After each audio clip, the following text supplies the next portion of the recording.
Welcome to Star Academy for competitive exam. ਔਰ ਤੁਹਾਡਾ ਸਾਰਿਆਂ ਦਾ ਸਵਾਗਤ ਹੈ ਸਾਡੇ ਇਸ YouTube ਚੈਨਲ ਦੇ ਉੱਪਰ। ਤਾਂ ਦੇਖੋ ਸਟੂਡੈਂਟਸ, ਕਿ ਜਿੱਦਾਂ ਆਪਾਂ ਇੱਕ ਬੈਚ ਦੀ ਸ਼ੁਰੂਆਤ ਕੀਤੀ ਹੋਈ ਹੈ ਜਿਸ ਦਾ ਨਾਮ ਰੱਖਿਆ ਹੋਇਆ ਕਿ ਪੰਜਾਬ ਸਟੇਟ ਕੰਪੀਟੀਟਿਵ ਐਗਜ਼ਾਮਸ, ਹਨਾ। ਦੋ ਬੈਚ ਸ਼ੁਰੂ ਕੀਤੇ, ਪੰਜਾਬ ਸਟੇਟ ਕੰਪੀਟੀਟਿਵ ਔਰ ਸੈਕੰਡ ਬੈਚ ਜਿਹੜਾ ATTU 994। ਤਾਂ ਅੱਜ ਦੇਖੋ ਕਾਫੀ ਦਿਨਾਂ ਬਾਅਦ ਆਪਾਂ ਰੀਜ਼ਨਿੰਗ ਦੀ ਕਲਾਸ ਲੈ ਕੇ ਆਏ ਆ ਜਿਸ ਦਾ ਨਾਮ ਹੈ ਬਲੱਡ ਰਿਲੇਸ਼ਨ, ਔਰ ਜਾਂ ਇਹਨੂੰ ਦੂਸਰੇ ਸ਼ਬਦਾਂ ਦੇ ਵਿੱਚ ਰਿਲੇਸ਼ਨਸ਼ਿਪ ਦਾ ਨਾਮ ਦਿੱਤਾ ਗਿਆ। ਰਿਲੇਸ਼ਨਸ਼ਿਪ ਕਈ ਡਿਪਾਰਟਮੈਂਟ ਦੇ ਐਗਜ਼ਾਮ ਹੁੰਦੇ ਆ, ਉਹਨਾਂ ਨੂੰ ਬਲੱਡ ਰਿਲੇਸ਼ਨ ਨਾਲ ਲਿਖ ਕੇ ਰਿਲੇਸ਼ਨਸ਼ਿਪ ਵਗੈਰਾ ਲਿਖਿਆ ਹੁੰਦਾ ਹੈ, ਠੀਕ ਹੈ।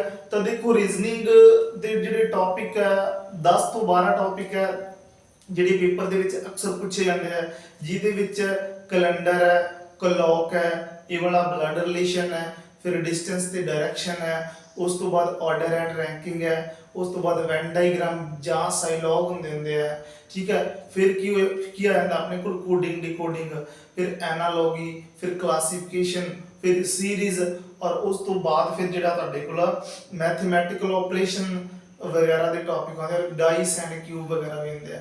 ਤਾਂ ਇਹਨਾਂ ਦੇ ਵਿੱਚੋਂ ਦੇਖੋ ਆਪਾਂ ਕੈਲੰਡਰ ਔਰ ਕਲੌਕ ਦਾ ਜਿਹੜਾ ਮੇਜਰ ਟੌਪਿਕ ਹੈ ਉਹ ਕਰ ਚੁੱਕੇ ਹਾਂ। ਕੈਲੰਡਰ ਔਰ ਕਲੌਕ ਦੋਨੋਂ ਟੌਪਿਕ ਜਿਹੜਾ ਕਵਰ ਕਰ ਚੁੱਕੇ ਹਾਂ। ਇਹ ਥਰਡ ਟੌਪਿਕ ਅੱਜ ਲੈ ਕੇ ਆਏ ਹਾਂ ਬਲੱਡ ਰਿਲੇਸ਼ਨ, ਠੀਕ ਹੈ। ਤਾਂ ਦੇਖੋ ਬਲੱਡ ਰਿਲੇਸ਼ਨ ਕਰਨ ਤੋਂ ਪਹਿਲਾਂ ਤੁਹਾਨੂੰ ਕੁਝ ਚੀਜ਼ਾਂ ਬਾਰੇ ਪਤਾ ਹੋਣਾ ਚਾਹੀਦਾ ਹੈ, ਠੀਕ ਹੈ। ਉਹ ਕੀ ਪਤਾ ਹੋਣਾ ਚਾਹੀਦਾ ਹੈ?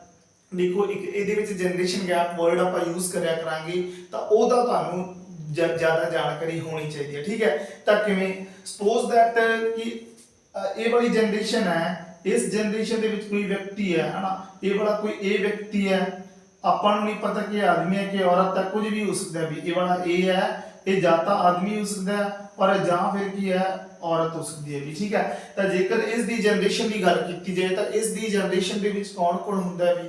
ਇਹਦੀ ਜਨਰੇਸ਼ਨ ਦੇ ਵਿੱਚ ਦੇਖੋ, ਇਹਦੀ ਜਨਰੇਸ਼ਨ ਦੇ ਵਿੱਚ ਜੇ ਤਾਂ ਇਹ ਆਦਮੀ ਹੈ, ਹਨਾ, ਇਹਦਾ ਚਾਹੇ ਆਦਮੀ ਹੈ ਚਾਹੇ ਔਰਤ ਹੈ, ਇਹਦਾ ਜਾਂ ਤਾਂ ਕੋਈ ਬ੍ਰਦਰ ਹੋਏਗਾ ਵੀ, ਜਾਂ ਕੀ ਹੋਏਗਾ ਬ੍ਰਦਰ ਹੋਏਗਾ, ਜਾਂ ਫਿਰ ਇਹਦੀ ਕੋਈ ਕੀ ਹੈ ਸਿਸਟਰ ਹੋ ਜਾਏਗੀ ਇਹਦੇ ਹੀ ਜਨਰੇਸ਼ਨ ਦੇ ਵਿੱਚ। ਦੂਸਰੀ ਗੱਲ, ਉਸ ਤੋਂ ਇਲਾਵਾ ਹੋਰ ਕੀ ਹੋਏਗਾ, ਇਹਦਾ ਜਾਂ ਤਾਂ ਕੋਈ ਕਜ਼ਨ ਹੋ ਜਾਏਗਾ ਨਾ, ਜਾਂ ਤਾਂ ਕਜ਼ਨ। ਦੇਖੋ ਕਜ਼ਨ ਆਪਾਂ ਬਹੁਤ ਜ਼ਿਆਦਾ ਜਗ੍ਹਾ ਨੂੰ ਕਹਿ ਸਕਦੇ ਹਾਂ, ਠੀਕ ਹੈ। ਜਿਵੇਂ ਚਾਚਾ ਜੀ ਦੇ ਲੜਕੇ ਨੂੰ, ਤਾਇਆ ਜੀ ਦੇ ਲੜਕੇ ਨੂੰ, ਮਾਮੇ ਦੇ ਲੜਕੇ ਨੂੰ, ਮਾਸੜ ਦੇ ਲੜਕੇ ਨੂੰ, ਫੁੱਫੜ ਦੇ ਲੜਕੇ ਨੂੰ, ਉਹ ਸਾਰੇ ਦੇ ਸਾਰੇ ਕੀ ਹੁੰਦੇ ਆ, ਕਜ਼ਨ ਹੁੰਦੇ ਆ ਵੀ। ਕਲੀਅਰ ਹੋ ਗਿਆ, ਠੀਕ ਹੈ। ਨੈਕਸਟ ਗੱਲ ਕਰਦੇ ਹਾਂ, ਇੱਕ ਇਹਦੀ ਜਨਰੇਸ਼ਨ ਦੇ ਵਿੱਚ ਹੋਰ ਕੌਣ ਹੋਏਗਾ? ਜਿੱਦਾਂ ਕਿ ਜੇਕਰ ਇਹ ਇੱਕ ਮੇਲ ਹੈ ਤਾਂ ਇਹਦੇ ਨਾਲ ਇਹਦੀ ਜਨਰੇਸ਼ਨ ਦੇ ਵਿੱਚ ਇਹਦੀ ਜਿਹੜੀ ਵਾਈਫ ਹੋ ਸਕਦੀ ਹੈ ਵੀ, ਠੀਕ ਹੈ। ਇਸ ਦੀ ਜਨਰੇਸ਼ਨ ਦੇ ਵਿੱਚ ਕੌਣ ਹੈਗੀ? ਵਾਈਫ। ਜੇਕਰ ਇਹ ਫੀਮੇਲ ਹੈ ਤਾਂ ਇਹਦਾ ਕੌਣ ਹੋ ਜਾਏਗਾ ਵੀ? ਹਸਬੈਂਡ ਹੋਏਗਾ, ਹਨਾ। ਤਾਂ ਇਹਦਾ ਕੀ ਹੈ, ਕੋਈ ਨਾ ਕੋਈ ਹਸਬੈਂਡ ਹੋਏਗਾ। ਤਾਂ ਇਹ ਸਾਰੇ ਦੇ ਸਾਰੇ ਜਿਹੜੇ ਆ ਇੱਕ ਜਨਰੇਸ਼ਨ ਦੇ ਵਿੱਚ ਆਉਂਦੇ ਆ, ਠੀਕ ਹੈ। ਨੈਕਸਟ ਗੱਲ ਕਰਦੇ ਹਾਂ ਇਹਦੇ ਤੋਂ ਉੱਪਰ ਵਾਲੀ ਜਨਰੇਸ਼ਨ ਦੀ। ਦੇਖੋ ਇਹਦੇ ਤੋਂ ਉੱਪਰ ਵਾਲੀ ਜਨਰੇਸ਼ਨ ਦੇ ਵਿੱਚ ਇਹਦਾ ਫਾਦਰ ਹੋ ਸਕਦਾ ਹੈ, ਜਾਂ ਫਿਰ ਕੀ ਹੈ ਇਹਦੀ ਮਦਰ ਹੋ ਸਕਦੀ ਹੈ, ਠੀਕ ਹੋ ਗਿਆ।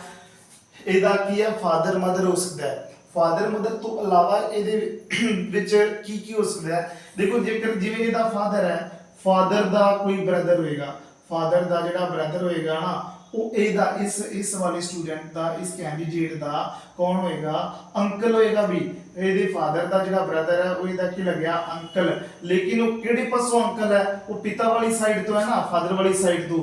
ਤਾਂ ਆਪਾਂ ਇਹਨੂੰ ਕਹਿ ਲੈਂਦੇ ਆ ਪੈਟਰਨਲ ਅੰਕਲ ਵੀ, ਠੀਕ ਹੈ। ਇਹ ਕੌਣ ਹੋਏਗਾ? ਪੈਟਰਨਲ ਅੰਕਲ, ਪਿਤਾ ਵਾਲੀ ਸਾਈਡ ਤੋਂ, ਠੀਕ ਹੈ। ਜੇਕਰ ਹੁਣ ਦੇਖੋ ਫਾਦਰ ਦਾ ਬ੍ਰਦਰ ਇਹਦਾ ਅੰਕਲ ਹੋਏਗਾ, ਪੈਟਰਨਲ ਅੰਕਲ, ਯਾਨੀ ਕਿ ਜਾਂ ਤਾਂ ਚਾਚਾ ਹੋਏਗਾ ਜਾਂ ਤਾਇਆ ਹੋਏਗਾ, ਠੀਕ ਹੈ। ਔਰ ਫਿਰ ਹੋਰ ਕੌਣ ਹੋ ਸਕਦਾ ਹੈ ਫਾਦਰ ਵਾਲੀ ਸਾਈਡ ਤੋਂ? ਦੇਖੋ ਫਾਦਰ ਵਾਲੀ ਸਾਈਡ ਤੋਂ ਪੈਟਰਨਲ ਅੰਕਲ। ਜੇਕਰ ਫਾਦਰ ਇਸ ਦੇ ਫਾਦਰ ਦੀ ਕੋਈ ਸਿਸਟਰ ਹੈ, ਹਨਾ, ਇਹਦੀ ਫਾਦਰ ਦੀ ਕੋਈ ਸਿਸਟਰ ਹੈ, ਤਾਂ ਉਹ ਆਪਣੀ ਕੀ ਹੋ ਜਾਏਗੀ? ਉਹ ਇਹਦੀ ਕੀ ਹੋ ਜਾਏਗੀ? ਪੈਟਰਨਲ ਆਂਟ, ਨਾ, ਪਿਤਾ ਵਾਲੀ ਸਾਈਡ ਤੋਂ ਆਂਟ ਲੱਗੀ ਵੀ, ਠੀਕ ਹੋ ਗਿਆ। ਅੱਛਾ, ਇੱਕ ਪੈਟਰਨਲ ਅੰਕਲ ਹੋਰ ਹੁੰਦਾ, ਉਹ ਕੌਣ ਹੁੰਦਾ ਹੈ? ਇਹਦੇ ਜਿਹੜੇ ਨਾ, ਜਿਵੇਂ ਇਹਦਾ ਫਾਦਰ ਹੈ, ਫਾਦਰ ਦੀ ਜਿਹੜੀ ਸਿਸਟਰ ਹੈ, ਉਹਦੇ ਘਰ ਵਾਲਾ ਜਿਹੜਾ ਇਹਦਾ ਫੁੱਫੜ ਲੱਗਿਆ, ਉਹਨੂੰ ਵੀ ਆਪਾਂ ਕੀ ਗੱਲ ਕਹਿ ਲਾਂਗੇ? ਪੈਟਰਨਲ ਅੰਕਲ। ਅੱਛਾ, ਇਹਦੇ ਬ੍ਰਦਰ ਹੈ, ਇਹਦੇ ਬ੍ਰਦਰ ਦੀਆਂ ਘਰ ਵਾਲੀਆਂ ਜਿਹੜੀ ਉਹਦੀ ਚਾਚੀ ਜਾਂ ਉਹਦੀ ਤਾਈ ਹੋਏਗੀ, ਉਹ ਵਾਲੀ ਇਹਦੀ ਜਿਹੜੀ ਹੈ ਪੈਟਰਨਲ ਆਂਟ ਹੋਏਗੀ। ਕਲੀਅਰ? ਪਿਤਾ ਵਾਲੀ ਸਾਈਡ ਤੋਂ ਸਾਰੇ ਰਿਲੇਸ਼ਨ ਪਤਾ ਚੱਲ ਗਿਆ। ਹੁਣ ਚੱਲਦੇ ਆ ਮਾਤਾ ਵਾਲੀ ਸਾਈਡ ਤੋਂ, ਮੈਟਰਨਲ।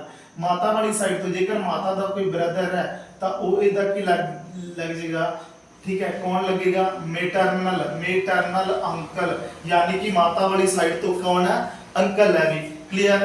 अच्छा, जेकर इस दी माता दी कोई सिस्टर है तो ਉਹ ਇਹਦੀ ਕੀ ਲੱਗ ਜੇਗੀ? Maternal aunt. ਇਹ ਤਾਂ ਡਾਇਰੈਕਟਲੀ ਸਿੱਧੀ ਸਿੱਧੀ ਲੱਗ ਰਹੀ ਹੈ।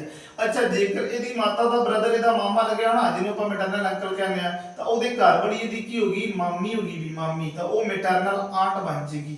अच्छा, जेकर ਇਹਦੀ ਮਾਤਾ ਦੀ ਸਿਸਟਰ ਹੈ, ਇਹਦੀ ਮਾਸੀ ਲੱਗੀ, ਤਾਂ ਮਾਸੀ ਦੇ ਘਰ ਵਾਲਾ ਮਾਸੜ ਉਹ ਇਹਦਾ ਮੈਟਰਨਲ ਅੰਕਲ ਹੋ ਗਿਆ। ਤਾਂ ਇਹ ਸਾਰੇ ਦੇ ਸਾਰੇ ਜਿਹੜੇ ਉੱਪਰ ਵਾਲੇ ਕੀ ਹੁੰਦੇ ਆ, ਇਹ ਵਾਲੇ ਅੰਕਲ ਆਂਟ ਵਗੈਰਾ ਜਾਂ ਇਹਦੇ ਮਾਤਾ ਪਿਤਾ ਦਾ ਜਿਹੜਾ ਇਹ ਕਾਲਮ ਹੈ ਵੀ, ਇਹ ਉੱਪਰਲੀ ਜਨਰੇਸ਼ਨ ਹੈ।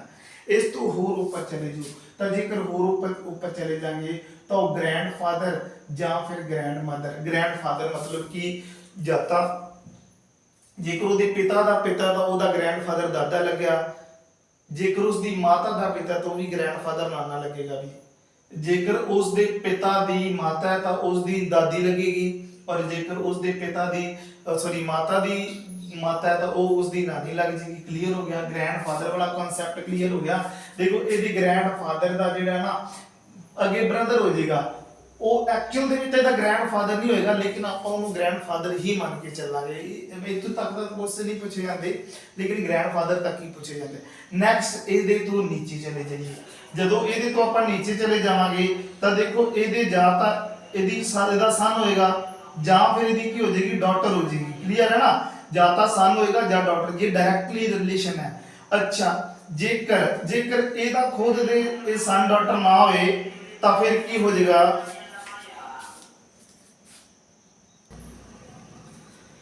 ठीक है, ਤਾਂ ਦੇਖੋ ਇਹਦੇ ਖੁਦ ਦੇ ਜਿਹੜੇ ਨੀਚੇ ਡਾਇਰੈਕਟਲੀ ਲਿੰਕ ਦੇ ਵਿੱਚ ਆ ਉਹ ਇਹਦੇ ਜਾਂ ਤਾਂ ਸਨ ਹੋਏਗਾ ਜਾਂ ਡਾਟਰ ਹੋਏਗਾ। ਜੇਕਰ ਗੱਲ ਕੀਤੀ ਜਾਏ ਇਧਰ ਇਹਦੇ ਬ੍ਰਦਰ ਦੀ, ਠੀਕ ਹੈ, ਬ੍ਰਦਰ ਵਗੈਰਾ ਦੀ, ਸਿਸਟਰ ਵਗੈਰਾ ਦੀ, ਤਾਂ ਉਹ ਸਾਰੇ ਦੇ ਸਾਰੇ ਦੇਖੋ ਇਹਦੇ ਕੀ ਹੈ? ਦੇਖੋ ਇਸ ਵਾਲੇ ਵਿਅਕਤੀ ਦੇ ਇੱਥੇ ਕੋਈ ਵੀ ਲੜਕਾ ਉਸਦਾ, ਲੜਕੀ ਉਸਦੀ ਹੈ। ਦੇਖੋ ਜਾਂ ਤਾਂ ਇਹਦਾ ਭਤੀਜਾ ਹੋਏਗਾ ਜਾਂ ਭਾਣਜਾ ਹੋਏਗਾ, ਜਾਂ ਭਤੀਜੀ ਹੋਏਗੀ ਜਾਂ ਭਾਣਜੀ ਹੋਏਗੀ। ਉਹ ਕਿੱਦਾਂ ਪਤਾ ਲੱਗੇਗਾ? ਜੇਕਰ ਇਹ ਆਦਮੀ ਹੈ, ਆਦਮੀ ਦਾ ਬ੍ਰਦਰ, ਆਦਮੀ ਦਾ ਕੋਈ ਬ੍ਰਦਰ ਹੈ, ਉਸਦੇ ਬ੍ਰਦਰ ਦੇ ਜਿਹੜੇ ਬੱਚੇ ਹੈ ਉਹਨਾਂ ਦਾ ਇਹ ਚਾਚਾ ਜਾਂ ਤਾਇਆ ਲੱਗੇਗਾ, ਤੇ ਮਤਲਬ ਕਿ ਇਹ ਵਾਲੇ ਦੇ ਭਤੀਜੇ ਭਤੀਜੀਆਂ ਹੋਣਗੇ। ਜੇਕਰ ਇਹਦੀ ਸਿਸਟਰ ਹੈ ਤਾਂ ਉਹਦੇ ਜਵਾਕ ਜਿਹੜੇ ਆ ਇਹਦੇ ਜ਼ਿਆਦਾ ਭਾਣਜੇ ਵਗੈਰਾ ਜਾਂ ਭਾਣਜਾ ਵਗੈਰਾ ਹੋਣਗੇ। ਠੀਕ ਹੈ, ਔਰ ਉਸ ਤੋਂ ਬਾਅਦ ਦੇਖੋ ਇਹ ਜਿਹੜੇ ਬੱਚੇ ਹੈ ਔਰ ਇਹ ਵਾਲੇ ਬੱਚੇ ਹੈ, ਇਹਨਾਂ ਦਾ ਡਾਇਰੈਕਟਲੀ ਆਪਸ ਦੇ ਵਿੱਚ ਤਾਂ ਕੋਈ ਲਿੰਕ ਨਹੀਂ, ਪਰ ਇਹ ਉੱਪਰੋਂ ਆਪਦੇ ਜਿਹੜੀ ਹੈ ਆਪਣੀ ਜਨਰੇਸ਼ਨਸ ਦੇ ਵਿੱਚੋਂ ਕਿਤੇ ਨਾ ਕਿਤੇ ਲਿੰਕਡ ਹੈ। ਤਾਂ ਇਹ ਆਪਸ ਦੇ ਵਿੱਚ ਕੀ ਹੋ ਜਾਣਗੇ? ਇੱਕ ਕਜ਼ਨ ਹੁੰਦੇ ਆ। ਠੀਕ ਹੈ, ਇਹਨਾਂ ਦਾ ਕੋਈ ਡਾਇਰੈਕਟਲੀ ਲਿੰਕ ਨਹੀਂ ਹੁੰਦਾ, ਲੇਕਿਨ ਇੱਕੋ ਹੀ ਜਨਰੇਸ਼ਨ ਦੇ ਵਿੱਚ ਹੈਗੇ ਆ। ਤਾਂ ਇਹ ਭਰਾ ਭੈਣ ਭਰਾ ਤਾਂ ਹੋ ਨਹੀਂ ਸਕਦੇ, ਇਹਨਾਂ ਨੂੰ ਕਜ਼ਨ ਕਹਿੰਦੇ ਹੁੰਦੇ ਆ, ਇਹ ਕਜ਼ਨ ਹੁੰਦੇ ਨੇ। ਕਲੀਅਰ ਹੈ? ਤਾਂ ਇੰਨੀ ਗੱਲ ਆਈ ਥਿੰਕ ਕਿ ਤੁਹਾਨੂੰ ਕਲੀਅਰ ਹੋਏਗੀ। ਤਾਂ ਦੇਖੋ ਹੁਣ ਆਪਾਂ ਸ਼ੁਰੂਆਤ ਕਰਦੇ ਹਾਂ ਬਲੱਡ ਰਿਲੇਸ਼ਨ ਦੇ ਵਿੱਚ ਕਿਹੜੀਆਂ ਚੀਜ਼ਾਂ ਦਾ ਤੁਹਾਨੂੰ ਧਿਆਨ ਰੱਖਣਾ ਪਏਗਾ। 3-4 ਗੱਲਾਂ ਹੈ, 5 ਗੱਲਾਂ ਉਹ ਧਿਆਨ ਰੱਖਣੀਆਂ ਪੈਣਗੀਆਂ। ਬਲੱਡ ਰਿਲੇਸ਼ਨ ਦੇ ਵਿੱਚ 3 ਤਰ੍ਹਾਂ ਦੇ ਕੁਐਸਚਨ ਬਣਦੇ ਹੁੰਦੇ ਆ। ਇੱਕ ਪਹਿਲਾ ਕੁਐਸਚਨ ਕੀ ਬਣਦਾ ਹੈ ਕਿ A B ਦਾ ਪੁੱਤਰ ਹੈ, B C ਦੀ ਮਾਤਾ ਹੈ, C ਦੇ 2 ਬੱਚੇ ਹਨ, ਐਦਾਂ ਦਾ ਕੁਐਸਚਨ ਬਣੇਗਾ। ਸੈਕਿੰਡ ਕੁਐਸਚਨ ਕੀ ਬਣੇਗਾ ਕਿ ਇੱਕ ਤਸਵੀਰ ਵੱਲ ਇਸ਼ਾਰਾ ਕਰਦੇ ਹੋਏ ਕਿਸੇ ਆਦਮੀ ਨੇ ਕਿਹਾ ਕਿ ਉਸ ਤਸਵੀਰ ਵਾਲੀ ਵਿਚਲੀ ਔਰਤ ਮੇਰੇ ਪਿਤਾ ਦੇ ਇਕਲੌਤੇ ਪੁੱਤਰ ਦੇ ਭਰਾ ਦੀ ਪਤਨੀ ਹੈ, ਤਾਂ ਉਸ ਤਸਵੀਰ ਦਾ ਉਸ ਵਿਅਕਤੀ ਨਾਲ ਕੀ ਸੰਬੰਧ ਹੈ? ਇਦਾਂ ਦਾ ਕੁਐਸਚਨ ਬਣੇਗਾ। ਔਰ ਇੱਕ ਕੁਐਸਚਨ ਬਣਦਾ ਹੁੰਦਾ ਹੈ ਕਿ A+ B ਦਾ ਮਤਲਬ ਹੈ A B ਦਾ ਪੁੱਤਰ ਹੈ, A- B ਦਾ ਮਤਲਬ ਹੈ A B ਦੀ ਪਤਨੀ ਹੈ, A × B ਦਾ ਮਤਲਬ ਹੈ। ਇਦਾਂ ਵਾਲਾ ਇੱਕ ਕੁਐਸਚਨ ਬਣਦਾ। 3 ਤਰ੍ਹਾਂ ਦੇ ਸਿਰਫ ਕੁਐਸਚਨ ਬਣਦੇ ਆ। ਤਾਂ ਉਹ 3 ਤਰ੍ਹਾਂ ਦੇ ਕੁਐਸਚਨ ਕਰਨੇ ਆ। ਸਭ ਤੋਂ ਪਹਿਲਾਂ 3 ਤਰ੍ਹਾਂ ਦੇ ਕੁਐਸਚਨ ਤੁਹਾਨੂੰ 2 ਜਾਂ 3 ਵੀਡੀਓ ਦੇ ਵਿੱਚ ਪੂਰੇ ਕਰਵਾਵਾਂਗਾ ਵੀ। ਠੀਕ ਹੈ, ਤਾਂ ਅੱਜ ਸ਼ੁਰੂਆਤ ਕਰ ਰਹੇ ਹਾਂ। ਇਹਦੇ ਵਿੱਚ ਬੇਸਿਕ ਤੋਂ ਸ਼ੁਰੂ ਕਰ ਲੈਣੇ ਆ ਵੀ। ਠੀਕ ਹੈ, ਤਾਂ ਬਲੱਡ ਰਿਲੇਸ਼ਨ ਦੇ ਵਿੱਚ ਤੁਸੀਂ ਕਿਹੜੀਆਂ ਗੱਲਾਂ ਦਾ ਧਿਆਨ ਰੱਖਣਾ ਹੈ? ਦੇਖੋ ਆਪਾਂ ਜਦੋਂ ਵੀ ਕੁਐਸਚਨ ਕਰਾਂਗੇ ਉਸ ਕੁਐਸਚਨ ਦੇ ਵਿੱਚ ਕੁਝ ਸਿੰਬਲ ਆਪਾਂ ਯੂਜ਼ ਕਰਨੇ ਆ। ਠੀਕ ਹੈ, ਤਾਂ ਪਹਿਲਾ ਸਿੰਬਲ ਤੁਸੀਂ ਕੀ ਯੂਜ਼ ਕਰੋਗੇ? ਟ੍ਰਾਇੰਗਲ ਵਾਲਾ। ਤਾਂ ਇਹ ਟ੍ਰਾਇੰਗਲ ਕਿਹਦੇ ਵਾਸਤੇ ਯੂਜ਼ ਕਰਨੀ ਹੈ? ਇਹ ਜਿਹੜੀ ਟ੍ਰਾਇੰਗਲ ਆਪਾਂ ਯੂਜ਼ ਕਰਨੀ ਹੈ ਨਾ, ਇਹ ਟ੍ਰਾਇੰਗਲ ਆਪਾਂ ਯੂਜ਼ ਕਰਾਂਗੇ ਹਮੇਸ਼ਾ ਹੀ ਜਿਹੜਾ ਇਹ ਮੇਲ, ਜਿੱਥੇ ਵੀ ਆਪਾਂ ਨੂੰ ਮੇਲ ਰਿਪਰੈਜ਼ੈਂਟ ਕਰਨਾ ਪਏ ਉਹਨੂੰ ਟ੍ਰਾਇੰਗਲ ਦੇ ਨਾਲ ਕਰਾਂਗੇ। ਫੀਮੇਲ ਨੂੰ ਜਿਹੜਾ ਆਪਾਂ ਉਸ ਸਰਕਲ ਦੇ ਨਾਲ ਕਰਾਂਗੇ ਵੀ। ਠੀਕ ਹੈ, ਤਾਂ ਜਦੋਂ ਵੀ ਫੀਮੇਲ ਆਪਾਂ ਬਣਾਉਣੀ ਹੋਵੇ ਤਾਂ ਉਹਨੂੰ ਸਰਕਲ, ਤਾਂ ਇਹ ਕੀ ਹੈ? ਫੀਮੇਲ ਵੀ। ਨੈਕਸਟ ਆਪਣੇ ਕੋਲ ਆ ਗਿਆ ਇਹ ਵਾਲਾ ਸਿੰਬਲ। ਇਹ ਜਿਹੜਾ ਇਹ ਵਾਲਾ ਇਸ ਸਿੰਬਲ ਨੂੰ ਆਪਾਂ ਕਿਸ ਵਾਸਤੇ? ਇਹ ਬ੍ਰਦਰ ਸਿਸਟਰ ਨੂੰ ਜਦੋਂ ਜੋੜਨਾ ਹੋਏਗਾ ਤਾਂ ਇਹ ਸਿੰਬਲ ਦਾ ਆਪਾਂ ਯੂਜ਼ ਕਰਾਂਗੇ ਵੀ, ਬ੍ਰਦਰ ਸਿਸਟਰ। ਨੈਕਸਟ ਆਪਾਂ ਗੱਲ ਕਰਦੇ ਹਾਂ ਇਕੁਅਲ ਦਾ ਨਿਸ਼ਾਨ। ਤਾਂ ਜਦੋਂ ਇਹ ਇਕੁਅਲ ਵਾਲਾ ਸਿੰਬਲ ਕਦੋਂ ਯੂਜ਼ ਕਰਿਆ ਕਰਾਂਗੇ, ਜਦੋਂ ਹਸਬੈਂਡ ਤੇ ਵਾਈਫ ਦੀ ਗੱਲ ਹੋਈ, ਤਾਂ ਕਿਹਦੀ ਹਸਬੈਂਡ ਔਰ ਵਾਈਫ ਬਾਰੇ ਗੱਲ ਕਰਨੀ ਹੋਵੇ। ਔਰ ਇੱਕ ਜਿਹੜਾ ਇਹ ਵਾਲਾ ਸਿੰਬਲ ਆਪਾਂ ਨੇ ਯੂਜ਼ ਕਰਨਾ ਹੈ ਉਹ ਕਿਸ ਵਾਸਤੇ, ਜਨਰੇਸ਼ਨ ਗੈਪ ਵਾਸਤੇ ਵੀ, ਜਨਰੇਸ਼ਨ ਗੈਪ। ਤਾਂ ਜਨਰੇਸ਼ਨ ਗੈਪ ਦਾ ਇਹ ਵਾਲਾ ਸਿੰਬਲ ਹੈ। ਕਲੀਅਰ। ਦੇਖੋ क्वेश्चन किवें आएगा, क्वेश्चन ਤੁਹਾਨੂੰ ਕਿਵੇਂ ਵੀ ਆ, क्वेश्चन आ सकता है कि ए ਜਿਹੜਾ A की है B ਦਾ ਪਿਤਾ ਹੈ, A की है B ਦਾ ਪਿਤਾ ਹੈ, लेकिन की है, लेकिन B ਜਿਹੜਾ ਉਹ A ਦਾ ਪੁੱਤਰ नहीं है, B A ਦਾ ਪੁੱਤਰ नहीं है। ਤਾਂ B ਦਾ A ਨਾਲ ਕੀ ਸੰਬੰਧ ਹੈ, A ਨਾਲ ਕੀ ਸੰਬੰਧ ਹੈ, भी देखो। ਤਾਂ ਇਸ ਕੁਐਸਚਨ ਨੂੰ ਆਪਾਂ ਕਰਨ ਦੀ ਕੋਸ਼ਿਸ਼ ਕਰਦੇ ਹਾਂ। ਕੀ ਬੋਲਿਆ ਕਿ A B ਦਾ ਪਿਤਾ ਹੈ ਲੇਕਿਨ B A ਦਾ ਪੁੱਤਰ ਨਹੀਂ ਹੈ, ਤਾਂ B ਦਾ A ਨਾਲ ਕੀ ਸੰਬੰਧ ਹੈ ਵੀ। ਤਾਂ ਇਹਨੂੰ ਪਹਿਲਾਂ ਆਪਾਂ ਇਹਨਾਂ ਸਿੰਬਲਸ ਦਾ ਯੂਜ਼ ਕਰਕੇ ਇੱਕ ਡਾਇਗਰਾਮ ਬਣਾਉਣੇ ਆ, ਡਾਇਗਰਾਮ ਤੋਂ ਬਾਅਦ ਆਪਾਂ ਦੇਖ ਲਾਂਗੇ। ਤਾਂ ਉਹਨੇ ਕੀ ਬੋਲਿਆ ਕਿ A ਜਿਹੜਾ ਹੈ ਨਾ ਉਹ B ਦਾ ਪਿਤਾ ਹੈ। ਤਾਂ ਜਿਹੜਾ ਪਿਤਾ ਦੇਖੋ ਜਨਰੇਸ਼ਨ ਗੈਪ ਦੇ ਵਿੱਚ ਪਿਤਾ ਹੁਣ ਆਪਾਂ ਉੱਪਰ ਬਣਾਵਾਂਗੇ, ਸੌਰੀ A ਕੀ ਹੈ, A B ਦਾ ਪਿਤਾ ਹੈ, A B ਦਾ ਪਿਤਾ ਹੈ। ਤਾਂ A ਉੱਪਰ ਚਲਿਆ ਜਾਏਗਾ ਵੀ, ਅਰੇ A ਪਿਤਾ ਹੈ ਤਾਂ ਮਤਲਬ ਕਿ A ਨੂੰ ਆਪਾਂ ਟ੍ਰਾਇੰਗਲ ਦੇ ਵਿੱਚ ਰੱਖ ਲਾਂਗੇ। ਤਾਂ A ਜਿਹੜਾ ਪਿਤਾ ਹੈ B ਦਾ, B ਫਿਰ ਨੀਚੇ ਆ ਜਾਏਗਾ ਨਾ। ਹੁਣ ਸੈਕਿੰਡ ਗੱਲ ਉਹਨੇ ਗੱਲ ਕਹਿਤੀ ਲੇਕਿਨ B ਜਿਹੜਾ A ਦਾ ਪੁੱਤਰ ਨਹੀਂ ਹੈ, ਇਹ ਇਹਦਾ ਪਿਤਾ ਹੈ ਨਾ, ਇਹ ਪੁੱਤਰ ਨਹੀਂ ਹੈ। ਪੁੱਤਰ ਨਹੀਂ ਹੈ मतलब कि ਇਹ ਮੇਲ ਤਾਂ ਹੈ ਨਹੀਂ, ਆਦਮੀ ਤਾਂ ਹੈ ਨਹੀਂ, ਇਹ ਫਿਰ ਕੀ ਹੋਏਗੀ, ਫੀਮੇਲ ਹੋਏਗੀ। ਤਾਂ ਇਹਨੂੰ ਆਪਾਂ ਫੀਮੇਲ ਬਣਾ ਲੈਣਾ ਹੈ, ਪੁੱਤਰ ਨਹੀਂ ਹੈ ਤਾਂ ਫਿਰ ਕੀ ਹੋ ਸਕਦਾ ਹੈ, ਉਹ ਉੱਪਰ ਵਾਲੇ ਨੇ ਤਾਂ ਇਹਦਾ ਪਿਤਾ ਹੀ ਰਹਿਣਾ ਹੈ। ਤੇ ਜੇ ਇਹ ਪਿਤਾ ਰਹੇਗਾ ਤਾਂ ਨੀਚੇ ਵਾਲਾ ਉੱਪਰ ਵਾਲੇ ਦਾ ਪੁੱਤਰ ਨਹੀਂ ਹੈ। ਜੇ ਪੁੱਤਰ ਨਹੀਂ ਹੈ ਤਾਂ ਫਿਰ ਕੋਈ ਹੋਰ ਹੋਏਗਾ, ਹੋਰ ਕੀ ਹੋਏਗਾ ਵੀ, ਉਹ ਵਾਲਾ ਕੀ ਹੈ, ਉਹ ਪੁੱਤਰੀ ਹੋ ਜਾਏਗੀ। ਤਾਂ ਆਪਣਾ ਆਨਸਰ ਕੀ ਆ ਜਾਏਗਾ, ਪੁੱਤਰੀ, यानी कि डॉटर, ਉਹਦੀ ਕੀ ਹੈ, ਡਾਟਰ ਹੋ ਜਾਏਗੀ। ਆਈ ਥਿੰਕ ਤੁਹਾਨੂੰ ਸਾਰਿਆਂ ਨੂੰ ਇਹ ਚੀਜ਼ ਗੱਲ ਇਸ ਕੁਐਸਚਨ ਦੀ ਸਮਝ ਲੱਗੀ ਹੋਏਗੀ। ਠੀਕ ਹੈ। ਨੈਕਸਟ ਹੁਣ ਦੇਖੋ ਇਹ ਸਾਰੇ ਸਿੰਬਲ ਕਿਵੇਂ ਯੂਜ਼ ਕਰਨੇ ਆ, ਪਤਾ ਲੱਗ ਗਿਆ ਨਾ ਕਿ ਜਿਹੜਾ ਟ੍ਰਾਇੰਗਲ ਦੇ ਵਿੱਚ ਜੇ ਕਿਸੇ ਚੀਜ਼ ਨੂੰ ਯੂਜ਼ ਕਰਨਾ ਹੈ ਤਾਂ ਉਹ ਮੇਲ ਹੁੰਦਾ ਹੈ। ਠੀਕ ਹੈ, ਮੇਲ ਹੈ। ਇਹ ਤੋਂ ਪਤਾ ਲੱਗ ਰਿਹਾ ਵੀ ਇਹ ਇੱਕ ਆਦਮੀ ਹੈ। ਆ ਸਰਕਲ ਦੇ ਵਿੱਚ B ਲਿਖਿਆ ਹੋਇਆ ਤਾਂ ਇਹਦਾ ਮਤਲਬ ਹੈ B ਇੱਕ ਫੀਮੇਲ ਹੈ। ਦੋਨਾਂ ਦੇ ਵਿੱਚ ਜਨਰੇਸ਼ਨ ਗੈਪ ਹੈ, ਉੱਪਰ ਵਾਲਾ ਜਾਂ ਤਾਂ ਪਿਤਾ ਹੋਏਗਾ ਜਾਂ ਮਾਤਾ ਹੋਏਗਾ, ਲੇਕਿਨ ਜੇ ਟ੍ਰਾਇੰਗਲ ਦੇ ਵਿੱਚ ਹੈ ਤਾਂ ਇਹ ਪਿਤਾ ਹੈ, ਨੀਚੇ ਵਾਲਾ ਜਾਂ ਤਾਂ ਬੇਟਾ ਹੋਏਗਾ ਜਾਂ ਬੇਟੀ ਹੋਏਗੀ, ਲੇਕਿਨ ਇਹ ਸਰਕਲ ਦੇ ਵਿੱਚ ਹੈ ਤਾਂ ਇੱਕ ਫੀਮੇਲ ਹੈ ਤਾਂ ਇੱਕ ਬੇਟੀ ਹੈ। ਕਲੀਅਰ ਵੀ। ਨੈਕਸਟ ਦੇਖੋ ਹੋਰ ਕੁਝ ਗੱਲਾਂ ਤੁਸੀਂ ਧਿਆਨ ਦੇ ਵਿੱਚ ਰੱਖੋ ਕਿਹੜੀਆਂ, ਕਿ ਜਦੋਂ ਤੁਹਾਨੂੰ ਦਿਖਾਈ ਦੇ ਜਾਣ, ਦੇਖੋ ਸਿੰਬਲ ਮੰਨ ਕੇ ਚੱਲੋ ਆਪਾਂ ਨੂੰ ਆ ਦਿੱਤਾ ਹੈ A ਵਿੱਚ B। ਤਾਂ ਹੁਣ ਦੇਖੋ ਇਸ ਡਾਇਗਰਾਮ ਤੋਂ ਆਪਾਂ ਨੂੰ ਕੀ ਪਤਾ ਲੱਗ ਰਿਹਾ, ਇਹਦੇ ਤੋਂ ਆਪਾਂ ਨੂੰ ਦੇਖੋ ਇਹ ਪਤਾ ਲੱਗ ਰਿਹਾ ਕਿ ਆਹ ਵਾਲਾ ਜਿਹੜਾ ਸਿੰਬਲ ਹੈ ਨਾ ਇਹ ਬ੍ਰਦਰ ਸਿਸਟਰ ਨੂੰ ਜੋੜਦਾ ਹੈ, ਜਾਂ ਤਾਂ ਇਹ ਦੋਨੋਂ ਬ੍ਰਦਰ ਉਸਦੇ ਜਾਂ ਦੋਨੋਂ ਸਿਸਟਰ ਉਸਦੇ ਜਾਂ ਦੋਨਾਂ ਵਿੱਚੋਂ ਇੱਕ ਬ੍ਰਦਰ ਇੱਕ ਸਿਸਟਰ। ਤਾਂ ਇਹ ਵਾਲਾ ਤਾਂ ਦੇਖੋ ਆਪਣਾ ਫਾਈਨਲੀ ट्रायंगल ਦੇ ਵਿੱਚ ਰੱਖਿਆ ਤਾਂ ਇਹ ਇੱਕ ਆਦਮੀ ਹੈ, ਔਰ ਜੇ ਆਦਮੀ ਹੈ ਤਾਂ B ਦਾ ਬ੍ਰਦਰ ਹੈ, ਲੇਕਿਨ B ਬਾਰੇ ਹਜੇ ਜੈਂਡਰ ਡਿਫਾਈਨ ਨਹੀਂ ਹੋਇਆ। B ਬਾਰੇ ਨਹੀਂ ਪਤਾ ਕਿ B ਕੌਣ ਹੈ, ਪਰ ਇਹਦਾ ਬ੍ਰਦਰ ਜ਼ਰੂਰ ਹੈ। ਤਾਂ B ਕਿਵੇਂ ਪਤਾ ਲੱਗੇਗਾ, ਜੇ ਤਾਂ B ਸਰਕਲ ਦੇ ਵਿੱਚ ਆ ਗਿਆ ਤਾਂ ਸਮਝ ਲਓ B ਇਹਦੀ ਸਿਸਟਰ ਹੈ, ਜੇ B ਟ੍ਰਾਇੰਗਲ ਦੇ ਵਿੱਚ ਆ ਗਿਆ ਤਾਂ B ਇਸ ਦਾ ਬ੍ਰਦਰ ਹੋ ਜਾਏਗਾ। ਵੀ ਇਹ ਗੱਲ।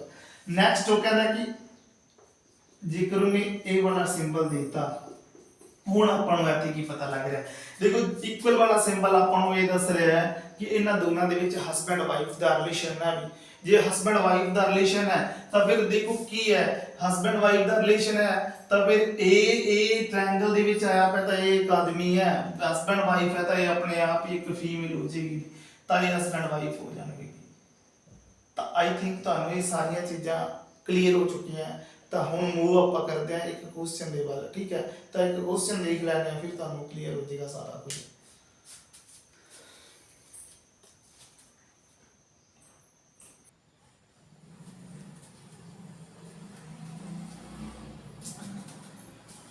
ਹਾਂਜੀ, ਤਾਂ ਦੇਖੋ ਹੁਣ ਆਪਣੇ ਕੋਲ ਕੁਐਸਚਨ ਆ ਚੁੱਕਿਆ ਹੈ, ਤਾਂ ਬੇਸਿਕ ਕਨਸੈਪਟ ਆਪਾਂ ਨੂੰ ਸਾਰਿਆਂ ਨੂੰ ਕਲੀਅਰ ਹੈ। ਠੀਕ ਹੈ, ਸਾਰੇ ਸਿੰਬਲ ਵਗੈਰਾ ਪਤਾ ਹੈ। ਤਾਂ क्वेश्चन ਨੂੰ ਕਿਵੇਂ ਅਟੈਂਪਟ ਕਰਦੇ ਆ ਦੇਖ ਲੈਂਦੇ ਆ। ਤਾਂ ਕਹਿੰਦਾ ਕਿ A B ਦੀ ਬੇਟੀ ਹੈ, ਬੇਟੀ ਹੈ ਮਤਲਬ ਕਿ ਕੌਣ, A B ਦੀ ਬੇਟੀ ਹੈ ਨਾ, ਤਾਂ B ਉੱਪਰ ਹੋਏਗਾ ਕੋਈ ਨਾ ਕੋਈ आदमी है कि औरत है ये नहीं पता, लेकिन ए बेटी है, ए बेटी है तो ए नीचे आ जाएगी, उन्हें सर्कल ਦੇ ਵਿੱਚ ਲਿਖ ਲਾਂਗੇ। फिर कहता कि बी ਜਿਹੜੀ है वो सी ਦੀ बेटी है। अच्छा भी बी भी बेटी बन गई, बी बेटी है सी ਦੀ ਦਾ, ਇਹਦੇ ਉੱਪਰ ਕੋਈ ਨਾ ਕੋਈ सी ਹੋਏਗਾ, ਜਾਂ ਤਾਂ ਆਦਮੀ ਹੋਏਗਾ ਜਾਂ ਔਰਤ ਹੋਏਗਾ, ਆਪਾਂ ਨੂੰ ਨਹੀਂ ਪਤਾ ਕੌਣ ਹੋਏਗਾ। ਕਹਿੰਦਾ ਸੀ ਜਿਹੜਾ ਨਾ डी ਦਾ ਭਰਾ ਹੈ, ਤਾਂ ਲਓ ਜੀ ਸੀ ਜਿਹੜਾ ਆ ਗਿਆ ਇੱਕ ਆਦਮੀ ਹੋ ਗਿਆ, ਔਰ ਇਹ ਭਰਾ ਕਾਹਦਾ ਹੋ ਗਿਆ, ਸੀ ਜਿਹੜਾ ਉਹ डी ਦਾ ਭਰਾ ਹੈ, ਵੀ डी ਦਾ ਬ੍ਰਦਰ ਹੈ। ਨੈਕਸਟ डी ਕਹਿੰਦਾ ਜਿਹੜਾ ਹੈ ਨਾ डी ई ਦੀ ਮਾਤਾ ਹੈ, ਨੀਚੇ ਕੋਈ ई ਆ ਜਾਏਗਾ, डी ਫਿਰ ਮਾਤਾ ਬਣ ਗਈ ਤਾਂ ਸਰਕਲ ਦੇ ਵਿੱਚ, ਔਰ ਇੱਕ ई ਦੀ ਮਾਤਾ ई ਦੀ, ਤਾਂ ई ਨੀਚੇ ਆਪਾਂ ਨੂੰ ਪਤਾ ਨਹੀਂ ਪਤਾ ਕਿ ਆਦਮੀ ਹੈ ਕਿ ਇੱਕ ਔਰਤ ਹੈ। ਤਾਂ ਨੈਕਸਟ ਉਹਨੇ ਕੀ ਬੋਲਿਆ ਕਿ ਕਹਿੰਦਾ ਜੇਕਰ ई औरत हुए, ई एक की है औरत हुए, ई एक औरत हुए, ई हुण की होगी भी औरत होगी। ई जेकर औरत है तो कहता ए दा ई नाल की रिश्ता है, ए दा ई नाल की रिश्ता है। लो जी देखो ए अब ए एक लड़की है और ए दा ई नाल की रिलेशन है। देखो ए दा ई नाल डायरेक्टली कोई रिलेशन नहीं है, ए ਜਿਹੜੀ ਆ ਉੱਪਰ ਵਾਲੇ ਦੀ ਕੀ ਹੈ, ਵੀ ਉੱਪਰ ਵਾਲੇ ਦੀ ਕੀ ਹੈ बेटी है ना। और देखो ये दोनों आपस ਦੇ ਵਿੱਚ ਕੀ ਹੈ, आपस ਦੇ ਵਿੱਚ डायरेक्टली सिस्टर नहीं है, ये आपस ਦੇ ਵਿੱਚ दो ये भी औरत लड़की है और ये भी लड़की औरत है। जे ये दोनों औरत है एक ही लाइन ਦੇ ਵਿੱਚ ਨੇ, एक ही लाइन ਦੇ ਵਿੱਚ ਜੇ ਤਾਂ ਇੱਕ ਲਾਈਨ ਦੇ ਨਾਲ ਜੁੜੀਆਂ ਹੁੰਦੀਆਂ ਤਾਂ ਦੋਨੋਂ ਭੈਣਾਂ ਹੋ ਜਾਣੀਆਂ ਸੀ, ਪਰ ਲਾਈਨ ਨਾਲ ਨਹੀਂ ਜੁੜੀਆਂ ਹੋਈਆਂ, ਅਲੱਗ-ਅਲੱਗ ਹੈ, ਤਾਂ मतलब एक कजन है, ये एक दूसरे ਦੀਆਂ ਆਪਸ ਦੇ ਵਿੱਚ ਕੀ ਹੈ, ਇੱਕ ਕਜ਼ਨ ਹੈ। ਵੀ ਕਜ਼ਨ ਨੂੰ ਆਪਾਂ ਵੈਸੇ ਨਾ ਭੈਣਾ ਹੀ ਮੰਨ ਕੇ ਚੱਲਦੇ ਆ, ਕਜ਼ਨ ਦੋ ਆਪਸ ਦੇ ਵਿੱਚ ਭੈਣਾ ਹੈ, ਤਾਂ ਦੇਖੋ ਫਿਰ ਇਹ ਇਹਦੀ ਕੀ ਹੋਗੀ, ਇਹ ਇਹਦੀ ਲੜਕੀ ਹੋਗੀ ਤੇ ਉਹਦੀ ਕਜ਼ਨ ਦੀ ਫਿਰ ਕੀ ਲੱਗੀ, ਵੀ ਇਹ ਉਹਦੀ ਕੀ ਲੱਗ ਜੇਗੀ, ਭਤੀਜੀ। ਦੇਖੋ ਇਹ ਦੋਨੋਂ ਭੈਣ ਹੈ ਤਾਂ ਇਹਦੀ ਭਤੀਜੀ ਨਹੀਂ ਹੈ, ਵੀ ਭਾਣਜੀ ਆਨਸਰ ਆਏਗਾ ਨਾ। ਤਾਂ ਇਹ ਭਤੀਜੀ ਗਲਤ ਸ਼ਬਦ ਇੱਥੇ ਲਿਖਿਆ ਹੈ, ਭਤੀਜੀ ਦੀ ਜਗ੍ਹਾ ਤੇ ਕੀ ਆ ਜਾਏਗੀ, ਭਾਣਜੀ ਆ ਜਾਏਗੀ। ਕੀ ਹੈ, ਭਾਣਜੀ। ਹਣਾ ਇਹ ਇੱਕ ਕੀ ਕਹਿੰਦਾ ਜੇਕਰ ई औरत है, ई औरत है ਤਾਂ ਇਹ ਦੋਨੋਂ ਜਿਹੜੀਆਂ ਆਪਸ ਦੇ ਵਿੱਚ ਕੀ ਹੈ, ए बी ਦੀ बेटी है, बी सी ਦੀ बेटी है, हाँ ਤਾਂ ਇਹ ਦੋਨੋਂ ਕਜ਼ਨ ਹੈ। और ई ਫਿਰ ਇਹਦੀ ਤਾਂ ਲੜਕੀ ਹੋਗੀ ਤਾਂ ਉਹਦੀ ਕਜ਼ਨ ਦੀ ਫਿਰ ਇਹ ਕੀ ਲੱਗੀ, ਭਾਣਜੀ ਲੱਗੀ, ਵੀ ਦੋਨੋਂ ਇਹਦੀ ਮਾਸੀ ਲੱਗੀ। ਠੀਕ ਹੈ, ਕਲੀਅਰ ਹੈ ਨਾ। ਤਾਂ ਚਲੋ ਇਸ ਕੁਐਸਚਨ ਨੂੰ ਆਪਾਂ ਇਦਾਂ ਕਰਨਾ ਸੀਗਾ, ਤਾਂ ਇਹ ਡਾਇਗਰਾਮ ਨੂੰ ਆਪਾਂ ਐਵੇਂ ਬਣਾਉਣਾ ਹੈ। ਤਾਂ ਇਹ ਆਪਸ਼ਨ ਦੇ ਵਿੱਚ ਥੋੜੀ ਜਿਹੀ ਦਿੱਕਤ ਸੀਗੀ, ਜ਼ਿਆਦਾ ਟੈਨਸ਼ਨ ਨਹੀਂ ਲੈਣੀ। ਭਤੀਜਾ ਇੱਥੇ ਭਤੀਜਾ ਵੀ ਲਿਖਿਆ ਸੀਗਾ, ਇੱਥੇ ਭਤੀਜੀ ਲਿਖੀ ਸੀਗੀ, ਭਤੀਜੀ, ਭਾਣਜੀ, ਭਰਾ, ਭੈਣ। ਤਾਂ ਦੇਖੋ ਕੀ ਹੋਗੀ, ਇਹ ਜਿਹੜੀ ਹੈ ਈ ਦੀ ਕੀ ਬਣ ਗਈ ਹੈ, ਇੱਕ ਭਾਣਜੀ ਬਣ ਗਈ। ਠੀਕ ਹੈ, ਤਾਂ ਇਹ ਭਾਣਜੀ ਦਾ ਆਨਸਰ ਆ ਜਾਏਗਾ। ਨੈਕਸਟ ਆਪਾਂ ਕੁਐਸਚਨ ਇੱਕ ਹੋਰ ਦੇਖਦੇ ਹਾਂ ਇਹਦਾ।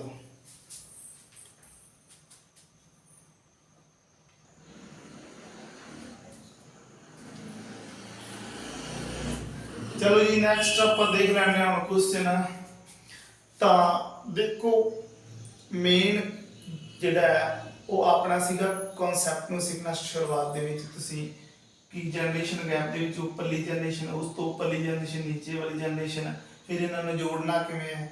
ਬਾਕੀ ਤਾਂ ਇਹ क्वेश्चन ਹੈ ਔਰ क्वेश्चन ਤੁਸੀਂ ਇਹ ਖੁਦ ਕਰਨੇ ਆ, ਪ੍ਰੈਕਟਿਸ ਖੁਦ ਕਰਨੀ ਹੈ। ਠੀਕ ਹੈ, ਤਾਂ ਹੁਣ ਆਪਾਂ ਦੇਖੋ ਇਹ क्वेश्चन ਕਰਦੇ ਆ। फिर एक क्वेश्चन होर जो वाला होंदा है ना, ਉਹਦੇ ਵਿੱਚ ਜੋ ਲੱਗਿਆ ਹੁੰਦਾ, ਜੋ ਕਿ ਉਹ ਵਾਲਾ ਉਹ ਆਪਾਂ ਨੈਕਸਟ ਦੇਖ ਲਾਂਗੇ। ਉਸ ਤੋਂ ਪਹਿਲੇ ਇੱਕ ਇਹ ਵਾਲਾ ਅਟੈਂਪਟ ਕਰਦੇ ਆ।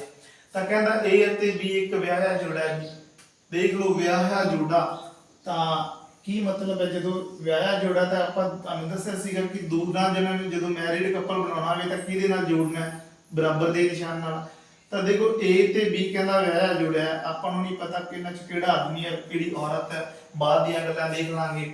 ਫਿਰ ਕਹਿੰਦਾ C ਅਤੇ D ਭਰਾ ਹਨ, ਇਹਨੂੰ ਵੀ ਇਹ ਵੀ ਵਿੱਚ ਨਹੀਂ ਆ ਰਿਹਾ, ਤਾਂ C ਤੇ D ਭਰਾ ਹਨ, ਤਾਂ C ਔਰ D ਨੂੰ ਸਾਈਡ ਤੇ ਰੱਖ ਲਿਆ। ਭਰਾ ਹਨ ਦੋਨੋਂ, ਤਾਂ ਦੋਨੋਂ ਭਰਾ ਤਾਂ ਦੋਨੋਂ ਆਦਮੀ ਹੈ। ਨੈਕਸਟ ਕੀ ਕਹਿੰਦਾ C A ਦਾ ਭਰਾ ਹੈ, ਵੀ ਲਓ ਵੀ C A ਦਾ ਭਰਾ ਹੈ, ਤਾਂ ਇਹ ਇਹਦੇ ਨਾਲ ਜੁੜ ਗਿਆ ਵੀ C ਜੇਕਰ A ਦਾ ਭਰਾ ਤਾਂ ਇਹ ਦੋਨੋਂ ਆਪਸ ਦੇ ਭਰਾ ਦੇ ਵਿੱਚ ਭਰਾ ਹੈ ਨਾ, ਤਾਂ ਇਹਨਾਂ ਨੂੰ ਇੱਥੇ ਜੋੜ ਲਓ ਦੋਨਾਂ ਨੂੰ, ਤਾਂ C ਤੇ D, ਆ C ਹੋ ਗਿਆ, C A ਦਾ ਭਰਾ ਹੋ ਗਿਆ, ਤਾਂ C ਵੈਸੇ D ਦਾ ਵੀ ਭਰਾ ਹੀ ਹੈ, ਤਾਂ ਇਹ ਦੋਨੋਂ ਪਹਿਲਾਂ ਤੋਂ ਹੀ ਆਪਾਂ ਭਰਾ ਮੰਨੇ ਹੋਏ ਆ। ਨੈਕਸਟ ਉਹਨੇ ਕੀ ਬੋਲਿਆ, C A ਦਾ ਭਰਾ ਹੈ, C A ਦਾ ਭਰਾ ਸਹੀ ਹੈ। ਤਾਂ ਕਹਿੰਦਾ D ਦਾ ਜਿਹੜਾ B ਨਾਲ ਕੀ ਰਿਸ਼ਤਾ ਹੈ, ਲਓ ਜੀ D ਦਾ B ਨਾਲ ਕੀ ਰਿਸ਼ਤਾ ਹੈ। ਦੇਖੋ डी ਜਿਹੜਾ ਉਹ C ਦਾ ਭਰਾ ਹੈ, ਇਹਦਾ ਵੀ ਭਰਾ ਹੈ। ਤਾਂ ਦੇਖੋ ਆਪਾਂ ਨੂੰ ਨਹੀਂ ਪਤਾ, ਦੇਖੋ ਇਹਨੂੰ ਆਪਾਂ ਨੂੰ ਹਜੇ ਕਨਫਰਮ ਨਹੀਂ ਉਹਨਾਂ ਨੇ ਦੱਸਿਆ ਕਿ ਇਹ A ਔਰ A ਜਿਹੜਾ ਹੈ ਇਹ ਇਹਨਾਂ ਦੋਨਾਂ ਦਾ ਭਰਾ ਵੀ ਹੋ ਸਕਦਾ ਹੈ, ਇਹ ਇਹਨਾਂ ਦੋਨਾਂ ਜਣਿਆਂ ਦੀ ਸਿਸਟਰ ਵੀ ਹੋ ਸਕਦੀ ਹੈ। ਕਲੀਅਰ ਹੈ ਨਾ, ਆਪਾਂ ਨੂੰ ਨਹੀਂ ਪਤਾ। ਦੇਖੋ D ਜਿਹੜਾ ਨਾ, D ਇਹਦਾ ਭਰਾ ਹੈ, D ਇਹਦਾ ਤਾਂ ਭਰਾ ਲੱਗਿਆ ਹੀ ਲੱਗਿਆ, ਪਰ ਇਹ ਵਿਆਹਿਆ ਜੋੜਾ ਹੈ ਤਾਂ D ਫਿਰ ਇਹਦਾ ਕੀ ਲੱਗਿਆ ਵੀ, ਤਾਂ D ਦੇਖੋ ਜੇ ਤਾਂ ਇਹ ਵਾਲਾ ਹੁੰਦਾ ਆਦਮੀ ਤਾਂ ਆਪਦੇ ਭਰਾ ਦੇ ਘਰ ਵਾਲੀ ਦਾ ਜਾਂ ਤਾਂ ਉਹ ਦੇਵਰ ਲੱਗਦਾ ਹੁੰਦਾ ਜਾਂ ਤਾਂ ਜੇਠ ਲੱਗਦਾ ਹੁੰਦਾ, ਵੀ ਇਹ ਵਾਲੀ ਗੱਲ ਕਲੀਅਰ ਹੈ। ਅੱਛਾ, ਜੇਕਰ ਇਹ ਹੁੰਦੀ ਇੱਕ ਲੜਕੀ ਹੁੰਦੀ ਤਾਂ D ਇਹਦਾ ਭਰਾ ਹੈ, ਇਹਦਾ ਲੱਗ ਜਾਣਾ ਸੀਗਾ ਸਾਲਾ, ਕਹਿੰਦੇ ਜਿਹਨੂੰ ਆਪਾਂ ਪੰਜਾਬੀ ਦੇ ਵਿੱਚ ਔਰ ਇੰਗਲਿਸ਼ ਦੇ ਵਿੱਚ ਬ੍ਰਦਰ ਇਨ ਲਾ ਕਹਿੰਦੇ, ਬ੍ਰਦਰ ਇਨ ਲਾ। ਤਾਂ ਬ੍ਰਦਰ ਇਨ ਲਾ यानी कि ए वाला एक्चुअली ਇਹਦਾ ਬ੍ਰਦਰ ਨਹੀਂ ਹੈ, ਐਕਚੁਅਲੀ ਤਾਂ ਇਹ A ਦਾ ਬ੍ਰਦਰ ਹੈ, ਪਰ B ਦਾ ਇਹ ਬ੍ਰਦਰ ਇਨ ਲਾ ਲੱਗਿਆ, ਯਾਨੀ ਕਿ ਰਿਸ਼ਤੇ ਦੇ ਵਿੱਚ ਬ੍ਰਦਰ ਲੱਗਿਆ। ਤਾਂ ਇੱਥੇ ਆਪਾਂ ਨੂੰ ਕੰਪਲੀਟ ਨਹੀਂ ਦੱਸਿਆ ਵੀ ਇਹਦੇ ਵਿੱਚ ਨਹੀਂ ਦੱਸਿਆ ਕਿ ਇਹ ਆਦਮੀ ਹੈ ਕਿ ਔਰਤ ਹੈ, ਲੇਕਿਨ ਆਪਸ਼ਨ ਤੋਂ ਆਪਾਂ ਦੇਖ ਸਕਦੇ ਹਾਂ ਨਾ, ਆਪਸ਼ਨ ਦੇ ਨਾਲ ਆਪਾਂ ਦੇਖ ਲੈਣਾ ਕਿ ਇਹ ਲਾਸਟ ਵਾਲੀ ਆਪਸ਼ਨ ਤੋਂ ਚੈੱਕ ਕਰੋ ਕਿ D B ਦਾ ਕਜ਼ਨ ਹੋ ਸਕਦਾ, ਨਹੀਂ ਹੋ ਸਕਦਾ ਨਾ, ਕੋਈ ਇਹਨਾਂ A ਦਾ ਭਰਾ ਹੈ ਤਾਂ ਇਹਦਾ ਕਜ਼ਨ ਕਿੱਥੋਂ ਹੋ ਜਾਏਗਾ, ਇਹ ਤਾਂ ਵਿਆਹੇ ਹੋਏ ਆ, ਤਾਂ ਇਹ ਪਹਿਲੀ ਆਪਸ਼ਨ ਨਹੀਂ। देखो जवाई नहीं हो सकता, भी जवाई कितों हो जाएगा ਇਹਦਾ, ਇਹਨਾਂ ਦੋਨਾਂ ਦਾ ਵਿਆਹ ਹੈ ਤਾਂ ਇਹ ਨਹੀਂ ਹੋ ਸਕਦਾ, ਭਰਾ ਵੀ ਨਹੀਂ ਹੋ ਸਕਦਾ ਇਹਦਾ, ਐਕਚੁਅਲੀ ਬ੍ਰਦਰ ਨਹੀਂ ਹੋ ਸਕਦਾ, ਤਾਂ ਫਿਰ ਜਾਂ ਤਾਂ ਦੇਵਰ ਹੋਏਗਾ ਜਾਂ ਜੇਠ ਹੋਏਗਾ। ਤਾਂ ਆਪਣਾ ਆਨਸਰ ਜਿਹੜੀ ਹੈ ਇਹ ਆਪਸ਼ਨ ਜਿਹੜੀ ਉਹ ਸਹੀ ਹੈ। ਕਲੀਅਰ, ਤਾਂ ਇਹ ਆਪਣਾ ਆਨਸਰ ਕੀ ਆ ਗਿਆ, ਇਹ ਵਾਲੀ ਆਪਸ਼ਨ ਜਿਹੜੀ ਹੈ ਦੇਵਰ ਜਾਂ ਜੇਠ ਹੋਏਗਾ। ਤਾਂ ਇੱਥੇ ਫਿਰ ਇਹ ਮੰਨ ਕੇ ਚੱਲ ਰਿਹਾ ਵੀ ਇਹ ਵੀ ਇੱਕ ਆਦਮੀ ਹੈ, ਤਿੰਨੋਂ ਆਪਸ ਦੇ ਵਿੱਚ ਬ੍ਰਦਰ ਹੋ ਗਏ, ਤਾਂ ਇਹ ਆਪਣੇ ਬ੍ਰਦਰ ਦੀ ਘਰ ਵਾਲੀ ਦਾ ਕੀ ਲੱਗਿਆ, ਜਾਂ जेठ लगेगा या देवर लगेगा। क्लियर, चलो नेक्स्ट क्वेश्चन और बढ़ते हैं।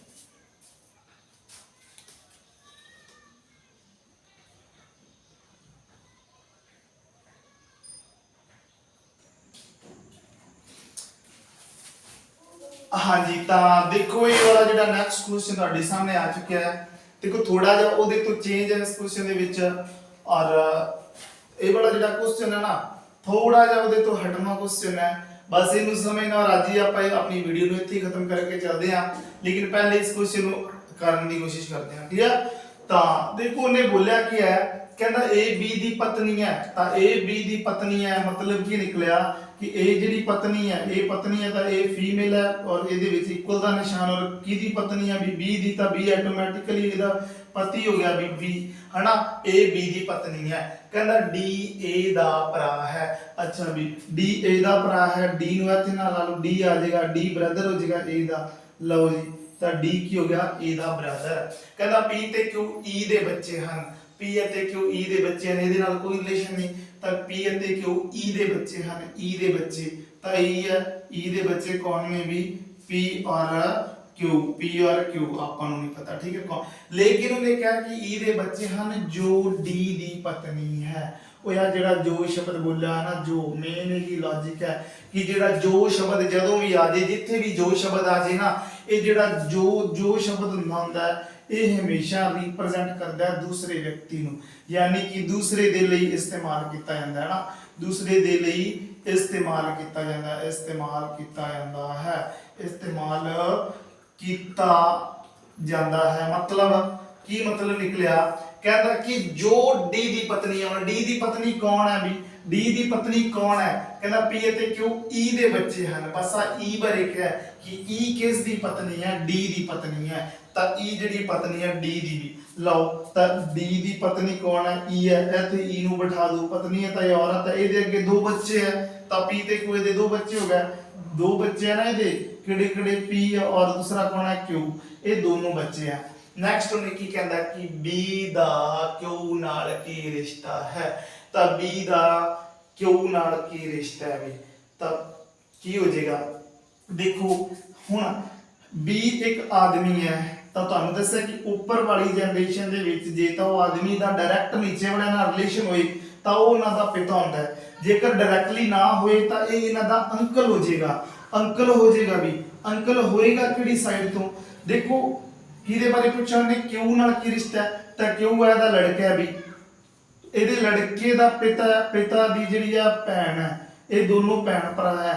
ਤਾਂ ਠੀਕ ਹੈ, ਤਾਂ ਇਹ ਇਹਦੀ ਕੀ ਲੱਗੀ, ਫਿਰ ਇਹਦੀ ਭੂਆ ਲੱਗੀ, ਇਹਦੇ ਭੂਆ ਦੇ ਘਰ ਵਾਲਾ ਇਹਦਾ ਫੁੱਫੜ ਲੱਗਿਆ, ਔਰ ਇਹਦਾ ਜਿਹੜਾ ਫੁੱਫੜ ਹੈ ਇਹਦਾ ਕੀ ਹੋ ਜਾਏਗਾ, ਅੰਕਲ ਹੋ ਜਾਏਗਾ। ਕਲੀਅਰ ਹੈ। ਤਾਂ ਆਈ ਹੋਪ ਕਿ ਤੁਹਾਨੂੰ ਸਾਰਿਆਂ ਨੂੰ ਇਹ ਵਾਲਾ ਜਿਹੜਾ ਕਨਸੈਪਟ ਹੈ ਆਪਣਾ ਬੇਸਿਕ ਫਸਟ ਕਨਸੈਪਟ ਕਲੀਅਰ ਹੋ ਚੁੱਕਿਆ ਹੋਏਗਾ। ਠੀਕ ਹੈ ਨਾ। ਤਾਂ ਜੇਕਰ ਫਸਟ ਕਨਸੈਪਟ ਕਲੀਅਰ, ਅਗਰ ਕੁਝ ਡਾਊਟ ਹੈ ਤਾਂ ਫਿਰ ਵੀ ਤੁਸੀਂ ਮੈਨੂੰ ਦੱਸ ਸਕਦੇ ਹੋ, ਆਪਾਂ ਉਹ ਡਾਊਟ ਤੁਹਾਡਾ ਕਲੀਅਰ ਕਰ ਦਿਆਂਗੇ। ਤਾਂ प्लीज़ इस वीडियो में ज़्यादा तो ज़्यादा शेयर करो, वीडियो को लाइक करो, चैनल में सबसक्राइब करो, और आपका तुहाडा जिहड़ा नैक्सट डे 2 और डे 3 की वीडियो बना के एक पूरा टॉपिक कंप्लीट कर लांगे। फिर डायरैक्शन वगैरह के क्वेश्चन करांगे। ठीक है, डायरैक्शन तो बाद फिर तुहानू डाइस एक दिन ला के करवा देंगा, 1-2 दिन ला के ऑर्डर एंड रैंकिंग दे हो जाएंगे, और फिर 5 तो 7 दिन दे विच जिहड़े 4 टॉपिक इकट्ठे अपने ਕਿਹੜੇ ਭਲਾ, ਜਿਹਦੇ ਵਿੱਚ ਸਭ ਤੋਂ ਪਹਿਲੇ ਕੋਡਿੰਗ ਡਿਕੋਡਿੰਗ ਆਏਗੀ, ਫਿਰ ਐਨਾਲੋਗੀ ਆਏਗੀ, ਫਿਰ ਕਲਾਸੀਫਿਕੇਸ਼ਨ ਆਏਗੀ, ਔਰ ਫਿਰ ਸੀਰੀਜ਼ ਆ ਜਾਏਗੀ। ਤਾਂ ਇਹ ਚਾਰੇ ਟੌਪਿਕ ਜਿਹੜੇ 10 ਤੋਂ 12 ਦਿਨਾਂ ਦੇ ਵਿੱਚ ਕਰਕੇ, ਔਰ 15 ਤੋਂ 20 ਦਿਨਾਂ ਦੇ ਵਿੱਚ, 25 ਦਿਨਾਂ ਦੇ ਵਿੱਚ ਸਾਰੀ ਜਿਹੜੀ ਰੀਜ਼ਨਿੰਗ ਹੈ ਉਹ ਕੰਪਲੀਟ ਕਰ ਲਾਂਗੇ। ਠੀਕ ਹੈ। ਤਾਂ ਥੈਂਕ ਯੂ ਵੀ ਸਾਰਿਆਂ ਦਾ ਇਸ ਵੀਡੀਓ ਨੂੰ ਦੇਖਣ ਦੇ ਲਈ। Thank you to all.